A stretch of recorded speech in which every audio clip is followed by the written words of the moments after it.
Chapter 8. Keila stops the villain Joachim Muller through releasing an evil space demon that threatens the future of humankind. Chapter 8.1. A final solution.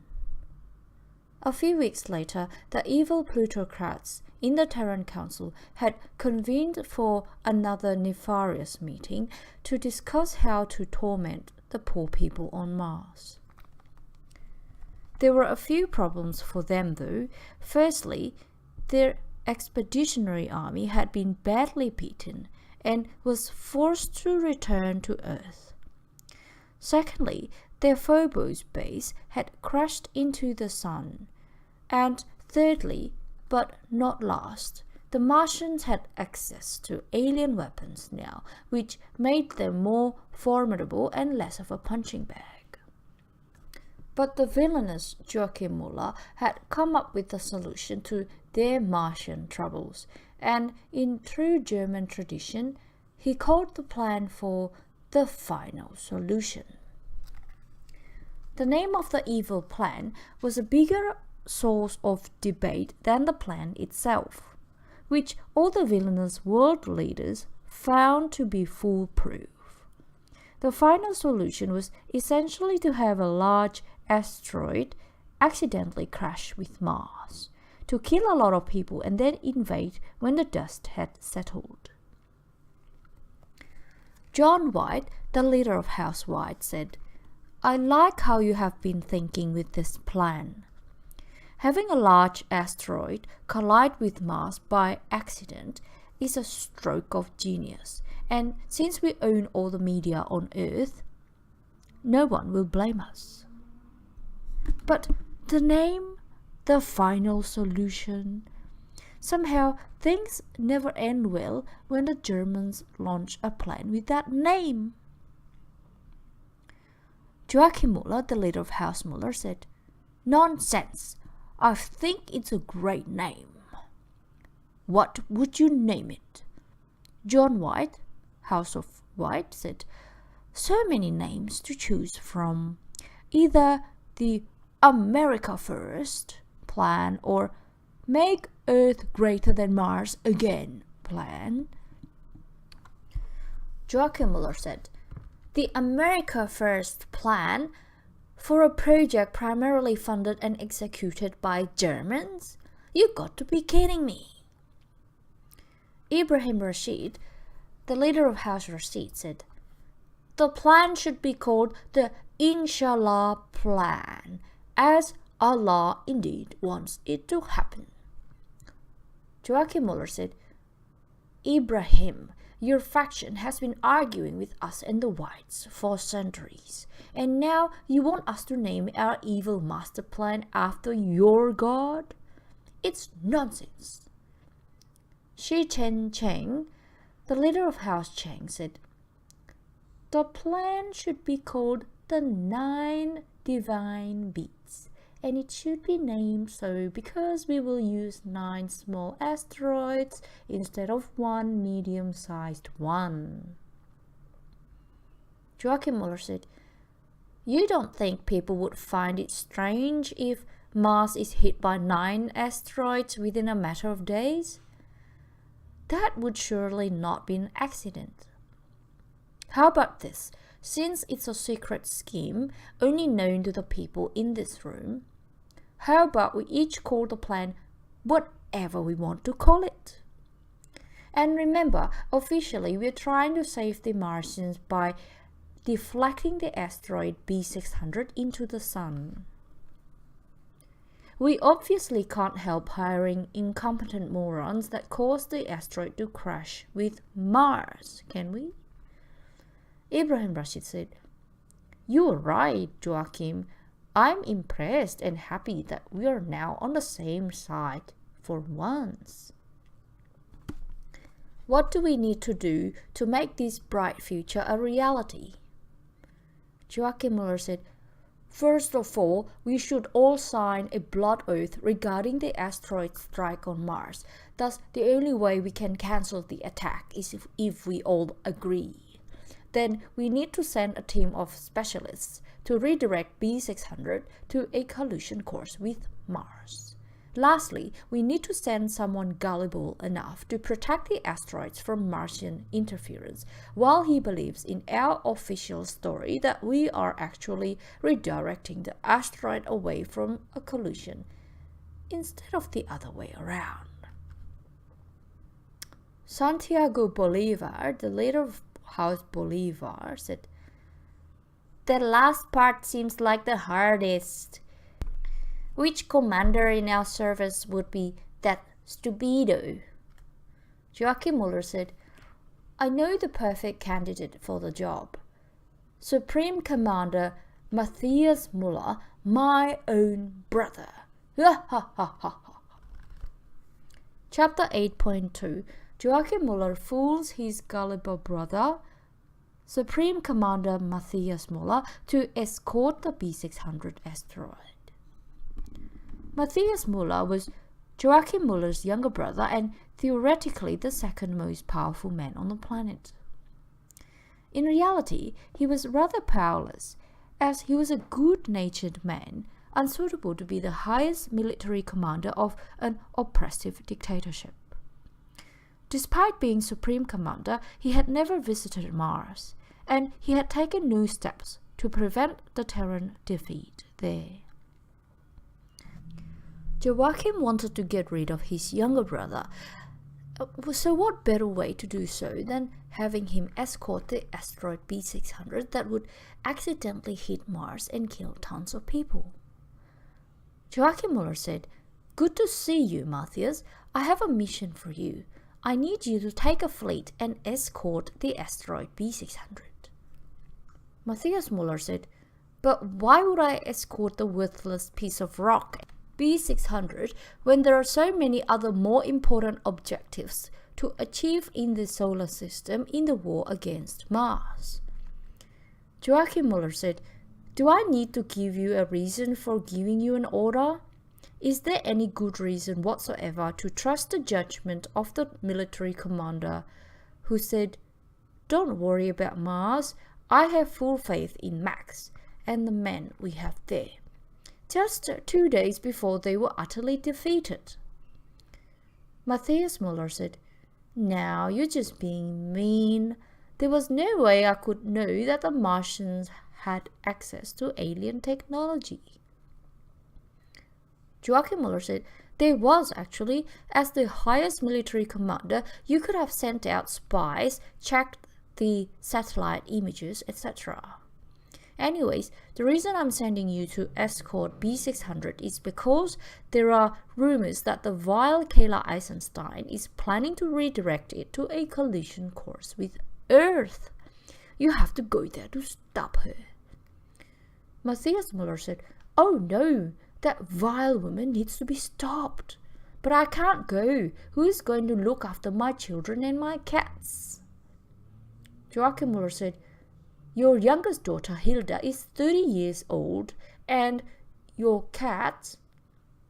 Just tell your employees to look after the damn cats. Let me speak clearly so you understand me better. You escort that bloody rock, or I'll put you on trial for the Mars debacle. Do we have an understanding?" Matthias Muller said, "Yes, brother, I will head off at once." After Matthias Muller had left, Benjamin Muller entered the room.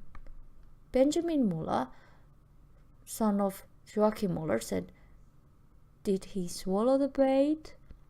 Joachim Muller said, "Yes, he will escort the asteroid and then get the blame when it unfortunately crashes down on Mars, devastating the planet, killing millions." Ha ha ha ha.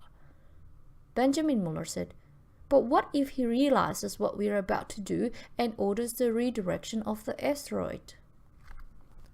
Joachim Muller said, "Worst come to worst, I have an assassin in place, but let's keep Matthias alive if we can, shall we? We need a scapegoat." Benjamin Muller said, "You are indeed an evil genius, Dad." Joachim Muller said, "Yes, Watch and learn, and you might be the leader of Earth someday." After that, Joachim Muller burst out in an evil, diabolical laugh that lasted for ages. Chapter 8.3. Keila sends an insignificant character to coax Matthias Muller into not destroying Mars with a giant asteroid. A few weeks later, Keila was having a political strategy meeting with her right-hand man Melchior and a bunch of Martian dignitaries in the late Hellas Petrakis' office in the Olympic Republic. As fun as it has been leading the Mars to victory against the Terran Council, leading them when it came to day-to-day issues were not nearly as fun. As the unelected president, she had compromised, listened to boring discussions, and the worst part was that no matter what she did, half of the people did not agree with her and were whining at every step she took. Keila suddenly sympathized with the Terran Council. It was a lot easier to just lead a nation as a ruthless dictatorship, crushing everyone that came in her way. And leading this way was within her reach, as she had access to alien mind control technology that could make everyone tremble in awe for her might and power. As the God Queen of Mars, she would lead the Martians to a brighter future. But then Keila realized something, that leading the Martians through fear, domination, and control was more evil than the way the Terran Council had ruled, and that she was supposedly the good character in the story. Thus, she decided to listen to all the parties, hoping for some progress to happen eventually. The meeting was suddenly interrupted when Jasper Svensson, a member of the Martian Science Commission, came rushing in. Keila decided to reprimand him. She said, "Jasper, I know I said I have an open door policy, but that doesn't mean you can interrupt an important meeting without a good reason." Jasper Svensson said, "I have a good reason. The Terran Council has sent a large fleet led by Matthias Muller to redirect the large asteroid B600 to a collision course with Mars. It will collide with us in about 5 months, killing millions or even billions." Keila said, "That is a good reason to interrupt us. Thank you, Jasper. Melchior, can you send the fleet to defeat the Terrans?" Melchior responded. He said, "No." Keila said, "That is not the correct answer. The correct answer is, yes, Mistress Keila, thy will be done." Melchior laughed and said, "No, not really. You see, our fleet only consists of civilian unarmed ships and small fighter spaceships." Keila said, "Well, send the fighter spaceships then." Melchior said, "Do you really think our pilots can sit in fighter spaceships for weeks on end with no access to toilets, water, or food?" Keila said, "You're right, Melchior. Sending the fighter spaceship fleet doesn't sound like a good plan. I'll better ask someone who knows. I'll contact Rangda." Keila then smashed her head into the wall to the bewilderment of the flabbergasted Martian dignitaries that were present.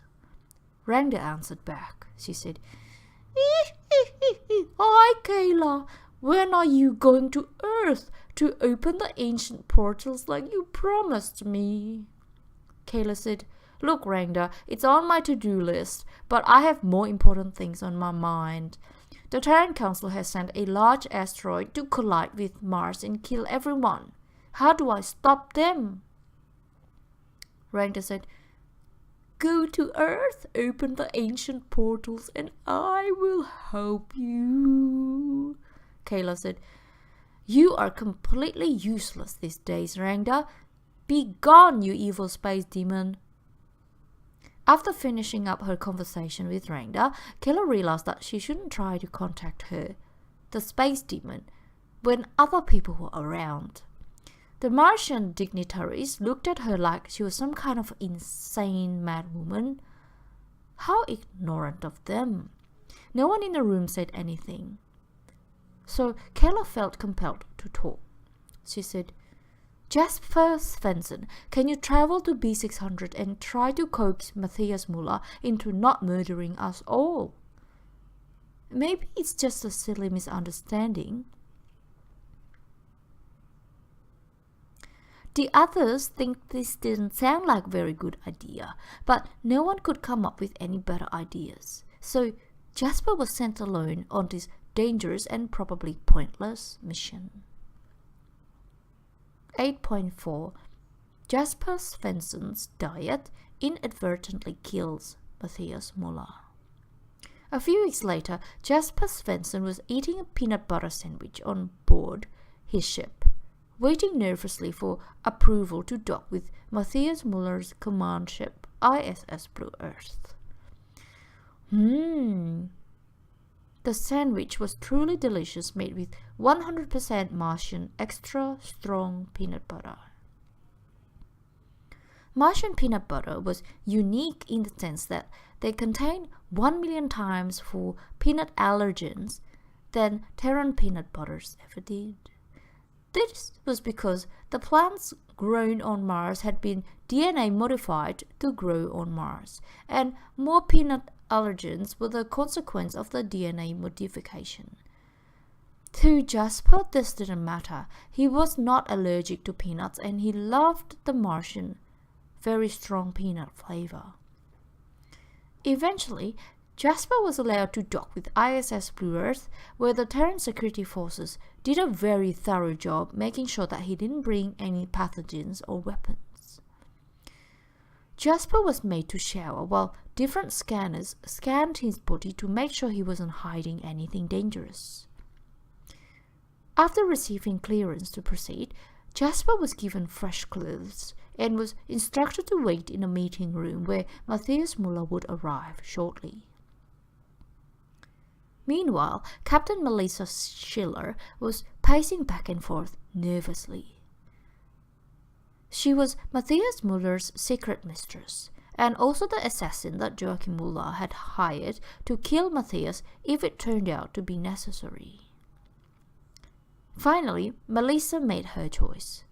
She loved Matthias, and she would never harm him. Instead, she would expose Joachim's evil plan to Matthias and help him stop Joachim as soon as Matthias was done meeting with the Martian emissary. In the meeting room, Jasper was very nervous from the pressure. He stuttered and he couldn't make himself understood by Matthias, who tried to understand what he was saying. Jasper realized that he was very gassy, and although burping was rude, he still do it to ease his intestinal pressure. Jasper released a big burp, and what happened next shocked him. Matthias Muller dropped to the ground dead within seconds from a severe anaphylactic shock. "Oh shit," was the last thing Jasper thought before Melissa stormed in and shot him in the head. Having witnessed her lover being inadvertently killed by a very peanutty Martian burp, turned Melissa Schiller evil again. And now that she was in command of the ship, she would definitely make sure that the asteroid came crashing down on Mars, killing everybody. Seriously, Jasper, all that trouble for a peanut butter sandwich? Chapter 8.5 Keila decides to actually listen to Rangda. Hearing the news of how Jasper Svensson had killed Supreme Commander Matthias Muller with a toxic Martian peanut butter burp frustrated Keila. Although she was impressed by how Jasper had managed to sneak past all the security measures in place, she was frustrated. What had Jasper been thinking?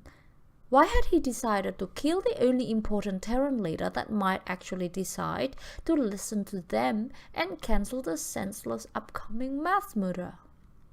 Keila smashed her head against the wall in frustration, and a telepathic interdimensional connection with Rangda was established.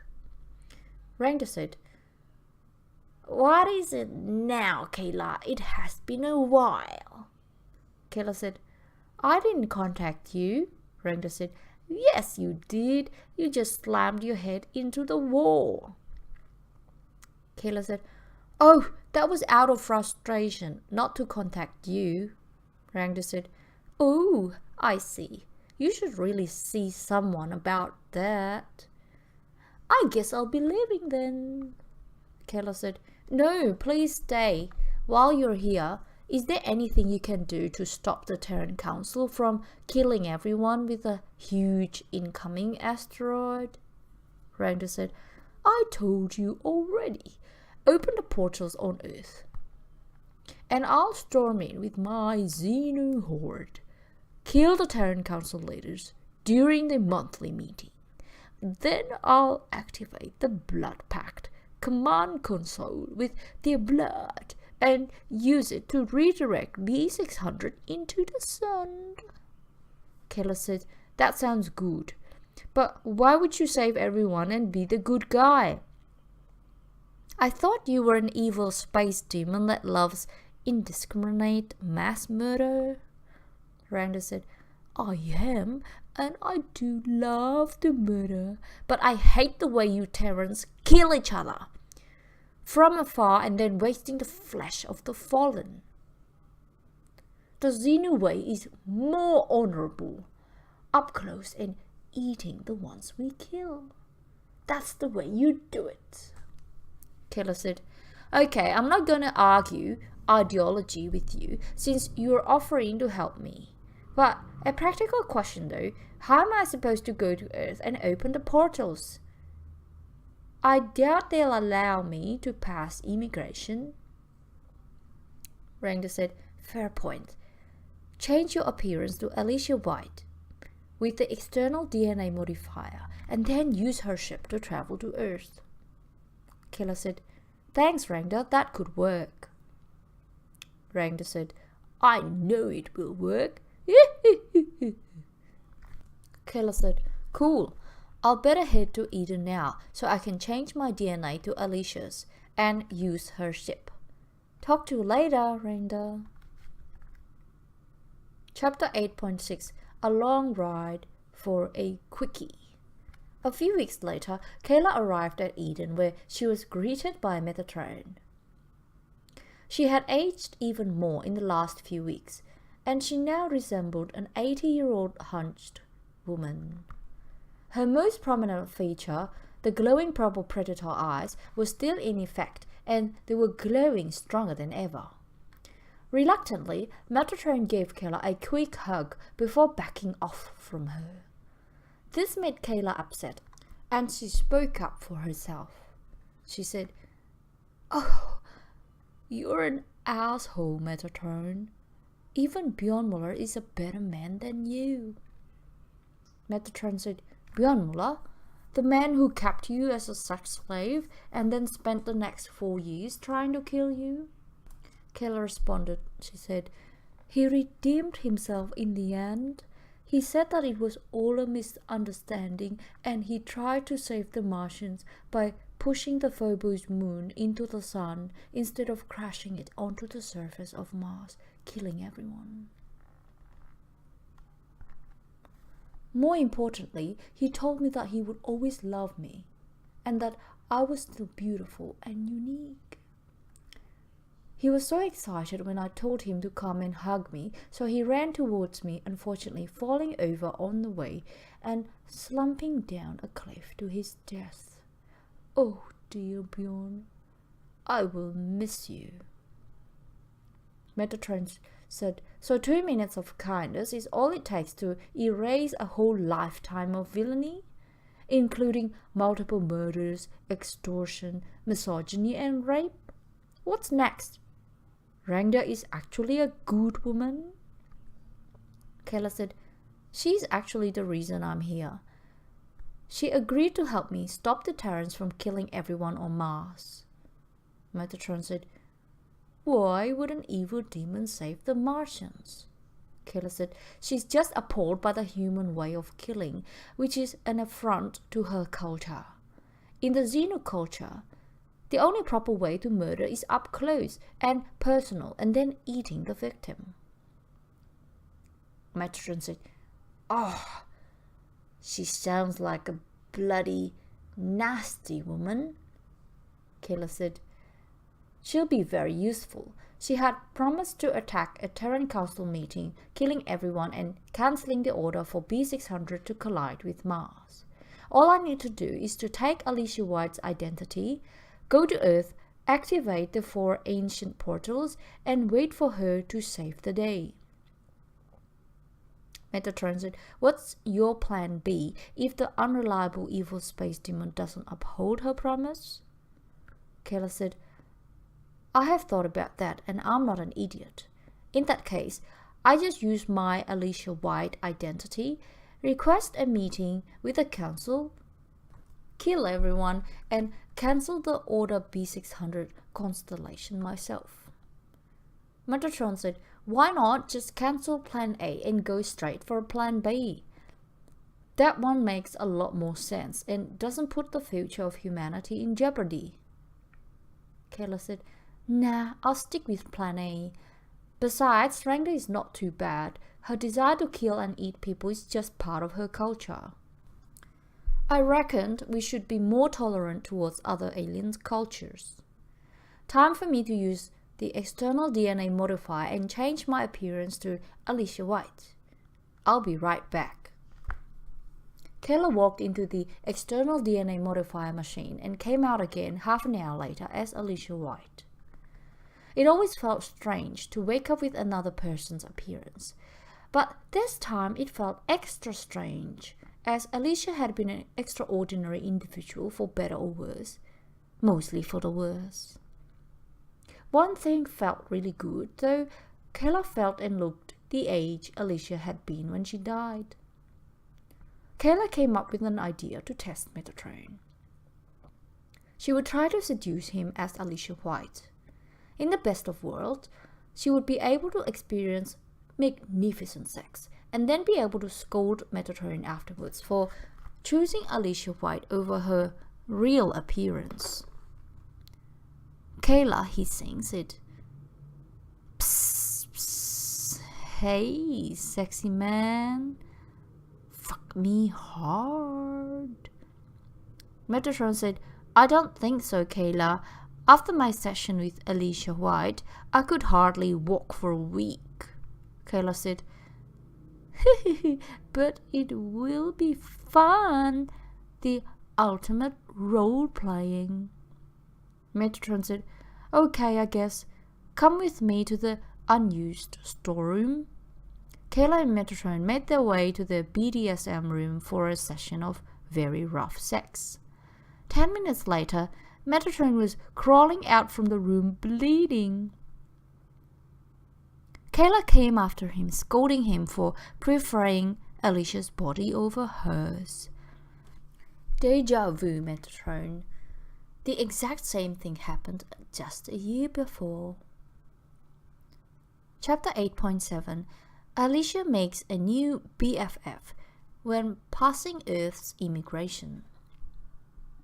A month later, Keila and a few Edenites who had changed their DNA to look like Alicia and her black operatives approached Earth. It was time for one of their toughest challenges that would determine their future, whether they would be able to pass the immigration officers or not. Terran Council immigration rules and border control on Earth had always been notoriously strict, and things had not gotten looser with the massive war going on in the solar system. Alicia's ship was instructed to dock with Captain Hilda Muller's ship. This was it. How was Keila going to explain Alicia's almost 1 year long absence without causing any suspicions? Keila was relieved by a big smile from Hilda when they met face to face. Hilda Muller said, "Oh, Alicia, long time no see. I'm so glad that you finally made your way back to Earth." Keila said, "Oh yes, it's nice to be back. It's nice to see you again. How's things?" Hilda Muller said, Alicia, I don't think we have actually met. My joy of meeting you was because of what you did to my disgusting, misogynist cousin Bjorn. To see him crying on TV, ordering your arrest for sodomizing him. Ha ha ha ha! It was comedy gold." Keila said, "Thanks. Yeah, he had it coming." Hilda Muller said, "Out of curiosity, now that all the charges are dropped due to his death, did you do what he accused you of?" Keila said, "I don't see how I did anything wrong. Bjorn has repeatedly shown the world that he likes it rough. So I honestly assumed he liked to be treated roughly. As it turned out, he only liked to dish out pain, but handled pain like a wimp." Hilda Muller said, "You're a legend, Alicia. Can I interest you in some House Muller's fine wine? I assume you had to drink pretty substandard drinks in your exile." Keila, as Alicia, said, "Well, when it comes to fine wines, I don't mind a few glasses or bottles. Hee hee hee hee." Hilda Muller said, "That's what I like to hear. Together we will run the bar dry." After that, Hilda and Keila bonded over several bottles of wine. They became best friends forever, or they could have been if it wasn't for the inconvenient truth that Keila wasn't really Alicia, and that she had come to Earth with a mission to put an end to the reign of the Terran Council.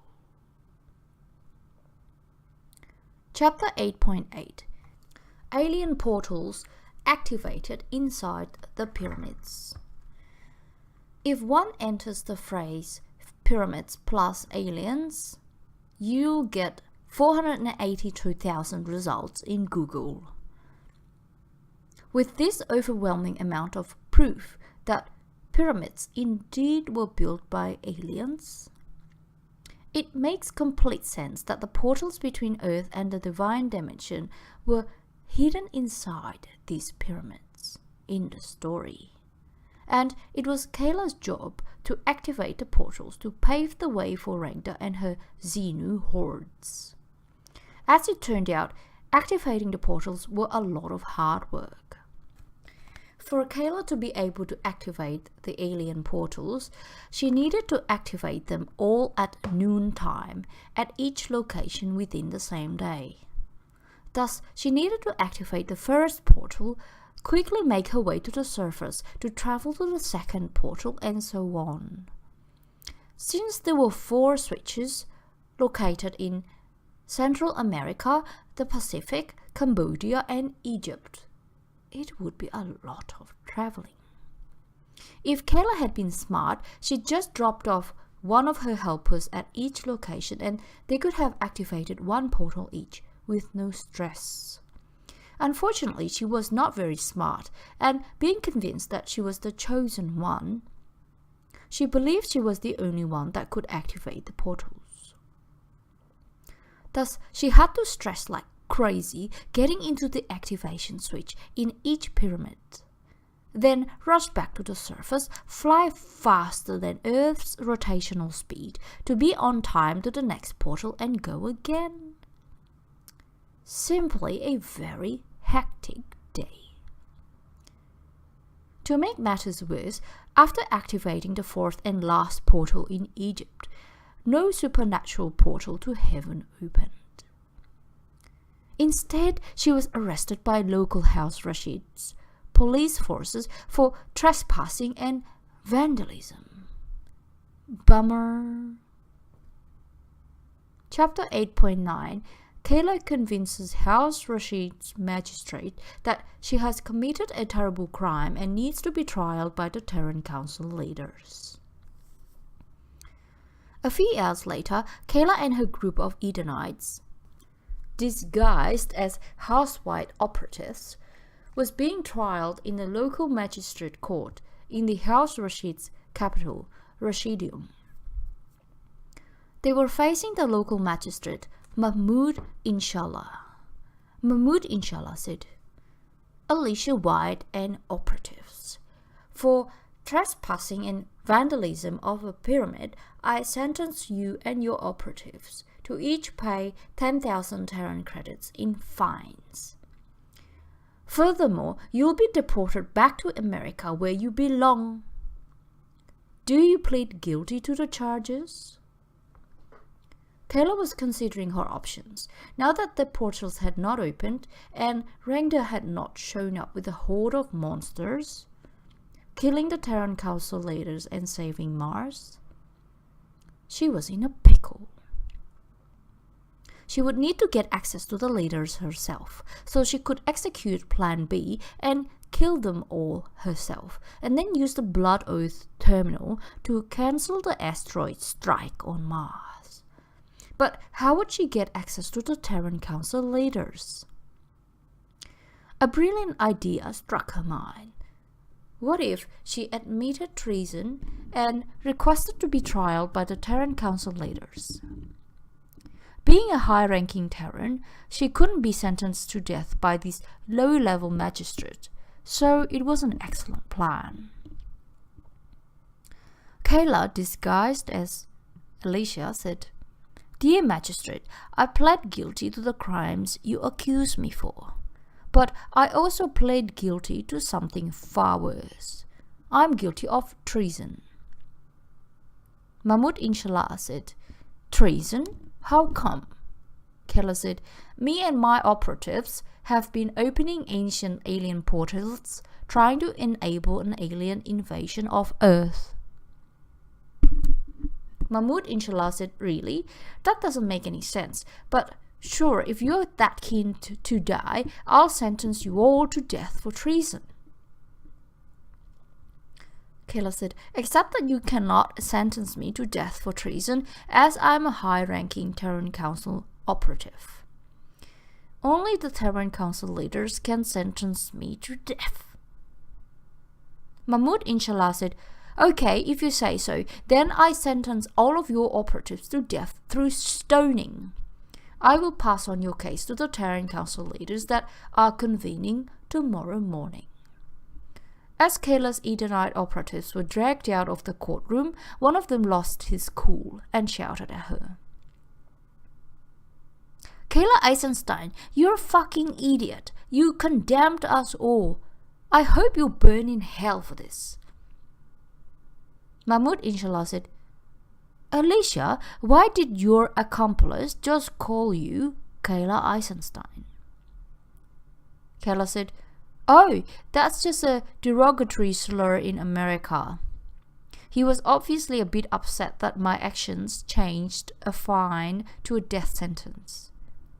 Mahmoud Inshallah said, "Oh, I see. Well, good luck with your trial tomorrow." After Mahmoud had finished speaking, Keila was dragged in chains to the dungeon of Rashid Towers for her trial the following morning. Although she was a bit sad that her actions would cause the death of her Edenite friends, she was also excited. She had gained access to the Terran Council leadership, and tomorrow she'd kill them all and save her Martian brethren. Chapter 8.10, Hilda Muller and Marcus White expose Keila's identity and do nothing about it. Later the same evening, in a very fashionable cocktail bar in Rashid Tower, Hilda Muller laid her eyes on the very eligible bachelor, Marcus White. Being a wealthy, high-ranking Terran, just like her, and good-looking as well, there was no way that Hilda was going to let this one get away. Hilda walked up to Marcus and spoke. "So, is this where the party is?" Marcus smiled at her and replied, "From what it seems, the party just got started." Hilda Muller said, "A shame that your cousin is being on trial for treason tomorrow." Marcus White, Alicia's cousin, said, "Not really. I don't like Alicia. She's a bloody freak." Hilda Muller said, "Oh really? I bonded pretty well with her over a couple of bottles of wine just the other week." Marcus White, shocked, and said, "Do you mean you drank the wine and she drank glasses of animal blood?" Hilda Muller said, "No, of course not. Don't be mean, Marcus. Look at this selfie of us drinking together." Marcus had a quick look at the picture and then calmly shook his head. He said, "That's an imposter, Hilda. Alicia has a condition that makes alcohol lethal to her." Hilda Muller said, "Oh no, we must warn security at once." Marcus White said, "Do we? I don't like my uncle and cousin running housewide. I wouldn't mind if the seemingly unkillable Keila Eisenstein, masquerading as Alicia White, deals with them." Hilda Muller said, "You're right. Fuck the leadership. I don't like my uncle Joachim or my cousin Benjamin either." Marcus White said, "Good. Let's get out of here before that menace, Keila Eisenstein, causes her usual trail of death and destruction. I have a lovely private island in the Seychelles." Hilda Muller said, "You are such a romantic, Marcus. Let's go there straight away and enjoy the sunrise while Keila tears our despicable relatives into shreds." After the conversation, Hilda and Marcus went to Marcus's private jet for a flight to the Seychelles, where they could enjoy each other's company, watch the sunrise, and bide their time, waiting for the menace, Keila, to do her thing. Chapter 8.11, Keila exposes her real identity for the Terran Council leadership and realizes a crucial flaw in her plan. The next day, Keila, still with the appearance of Alicia White, was led to the penthouse level of Rashid Tower, where she was chained to a chair waiting for the Terran Council leaders to sentence her. Although it would be a bit difficult to kill them all, Keila had a secret master plan. The container with a highly toxic gas that she had hidden in a fake tooth, and that she conveniently had been immunized against. Once the Terran Council leadership, the two prominent members of each faction, was gathered, John White spoke to Keila. He said, "Please, Alicia, why are you doing this? Why are you pleading guilty to ridiculous allegations you made up against yourself?" Keila smiled.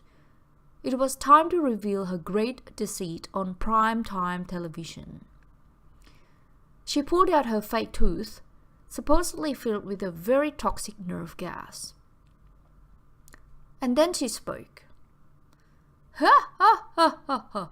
I'm not Alicia. I'm Keila Eisenstein, the leader of the Martian Humanist Alliance.